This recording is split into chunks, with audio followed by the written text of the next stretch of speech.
तो महंगाई का ये कोल्ड अटैक जारी है और इसका सीधा असर आम जनता यानी कि आपकी जेब पर पड़ रहा है। इसी पर चर्चा करने के लिए हमारे साथ मेहमान जुड़ चुके हैं। भोपाल से दीपक विजयवर्गीय बीजेपी प्रवक्ता, इंदौर से के मिश्रा जो कि कांग्रेस नेता हैं, जबलपुर से रामदास पटेल जो कि किसान नेता हैं, तो वहीं जयपुर से हमारे साथ अनिल शेखावत जी जो कि आर्थिक विशेषज्ञ हैं हमारे साथ जुड़ चुके हैं। आप सभी मेहमानों का बहुत बहुत स्वागत है। और इस चर्चा की अगर शुरुआत करें तो सबसे पहले यहाँ पर के मिश्रा जी जो कि कांग्रेस नेता है उनकी तरफ रुख करना चाहूंगी। मिश्रा साहब, अगर कांग्रेस के हाथ की बात करें तो कांग्रेस का हाथ इस वक्त किस आम आदमी के साथ नजर आ रहा है, क्योंकि प्याज की जो बढ़ती कीमतें हैं वो खासा असर आम आदमी की जेब पर डाल रही है।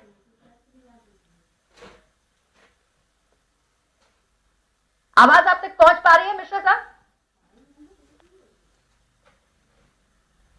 आवाज फिलहाल लगता है नहीं पहुंच पा रही है। तो सीधे यहाँ पर हम बात कर रहे हैं महंगाई के कोल्ड अटैक की। सभी मेहमान हमारे साथ जुड़े हैं। दीपक विजयवर्गीय साहब जो कि बीजेपी प्रवक्ता है वो भी हमारे साथ जुड़े हैं। विजयवर्गीय साहब, जिस तरह से प्याज की इस वक्त कीमतें बढ़ी हैं, बड़ा सवाल यही उठ रहा है कि कांग्रेस का हाथ इस वक्त किस आम आदमी के साथ है, जो कि दावा हमेशा किया जाता है।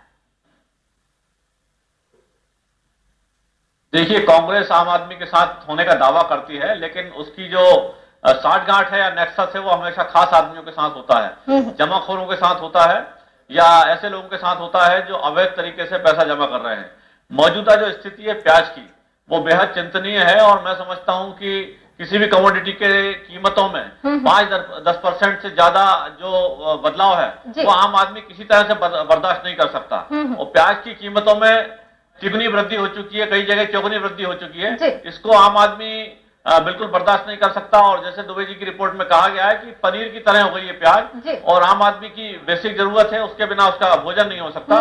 तो ये निश्चित तौर पर चिंता की बात है।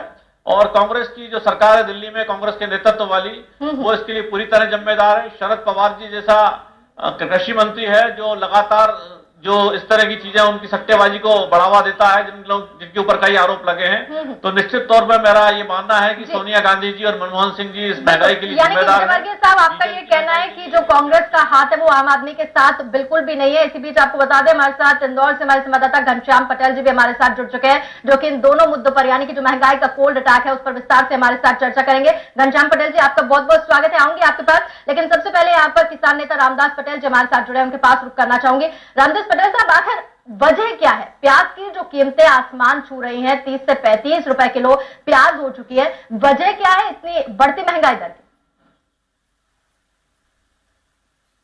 वजह जो मैं समझता हूं, वजह यह है कि बीच में जो बिचौलिए हैं जी, आज इस व्यापार में जो बिचौलिए पूरी तरह इसमें लिप्त हो चुके हैं जी।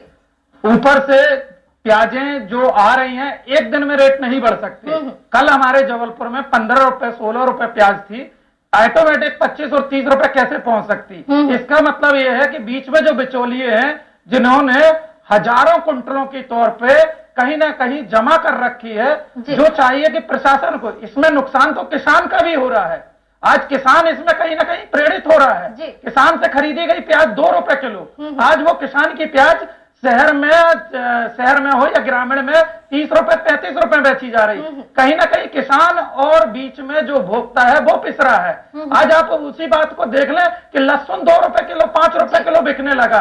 क्या कारण है? किसान की जो प्याज है वो 35 रुपए पहुंच गया। तो ये पूरी कारण है, जानने की कोशिश हम यहाँ पर कर रहे हैं। रामदास पटेल जी, दीपक विजयवर्गीय साहब, आपसे जानना चाहूंगी, अगर मध्य प्रदेश सरकार की बात करें, बढ़ती हुई प्याज की कीमतों को लेकर उसका क्या रुख सामने आ रहा है?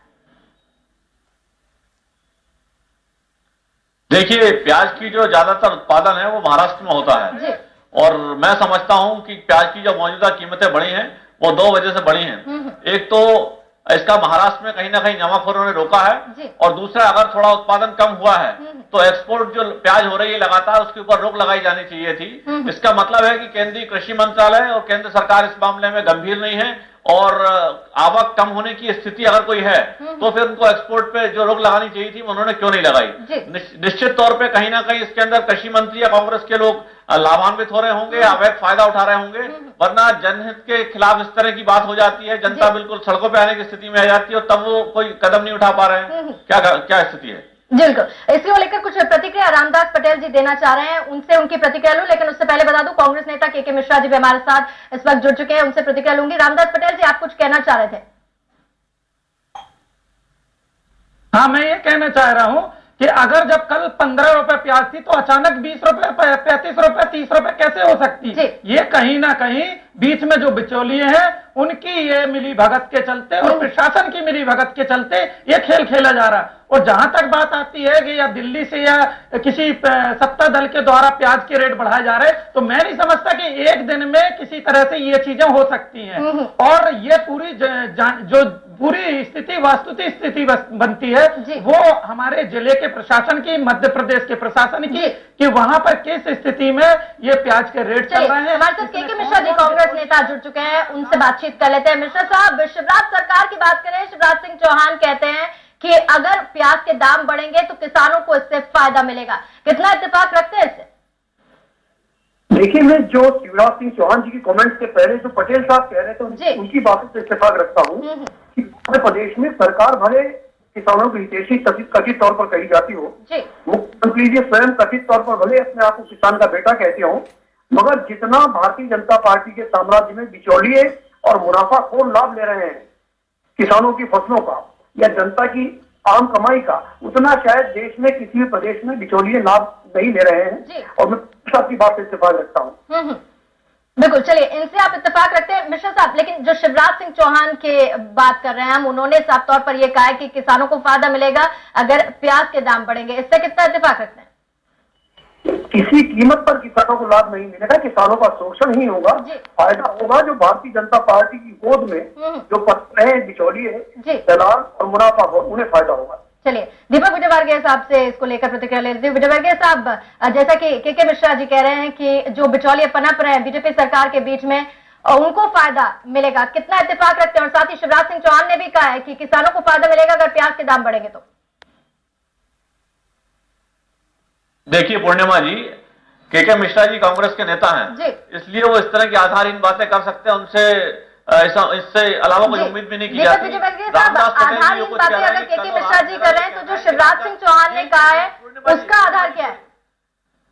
नहीं, पूरी बात मेरी सुन लीजिए। जी बताइए। पूरी बात मेरी सुन लीजिए कि रामदास पटेल जी कल और आज मेरा ये कहना है कि पिछले 8 दिन से लगातार इसमें धीरे धीरे वृद्धि हुई है और अब वो 35-40 रुपए के आसपास पहुंची है। और ये सारी की सारी महाराष्ट्र में जो सटोरियां हैं या मुंबई में जो सटोरियां हैं प्याज के, उनकी वजह से हुई है। और अगर मैं ये कह रहा हूं केंद्र सरकार की जिम्मेदारी है इसके ऊपर की सारी मॉनिटरिंग करे केंद्रीय कृषि मंत्रालय। अगर किसी आवक में मंडियों में कमी आई है तो एक्सपोर्ट को तुरंत रोका जाना चाहिए था, वो क्यों नहीं रोका जा रहा है? जहां तक मुख्यमंत्री जी के बयान की बात है तो मुख्यमंत्री जी ने यह कहा है कि अगर कृषि उपज का मूल्य बढ़ता है तो उससे किसानों को फायदा होगा, लेकिन ये कृषि उपज का नहीं बढ़ा है। प्याज किसानों को वही कीमत मिली है, लेकिन महाराष्ट्र में जो 2 रुपए किलो प्याज खरीदी गई है मंडियों में जमाखोरों ने और एक्सपोर्टर्स ने उसकी कीमत बढ़ाकर 30 से 40 रुपए किलो कर दी है। तो इससे जमाखोरों और जो केंद्रीय कृषि मंत्रालय है, शरद पवार है, इन सबका नेक्सस सामने आता है और इसके खिलाफ केंद्र सरकार को कार्रवाई करनी चाहिए। कृषि मंत्रालय जो है उसकी जिम्मेदारी है और साथ ही केंद्र सरकार को मॉनिटरिंग रखनी चाहिए। उसे लेकर प्रतिक्रिया लूंगी के मिश्रा साहब से, लेकिन फिलहाल वक्त हो चला एक छोटे से ब्रेक का, चर्चा आगे भी जारी रहेगी।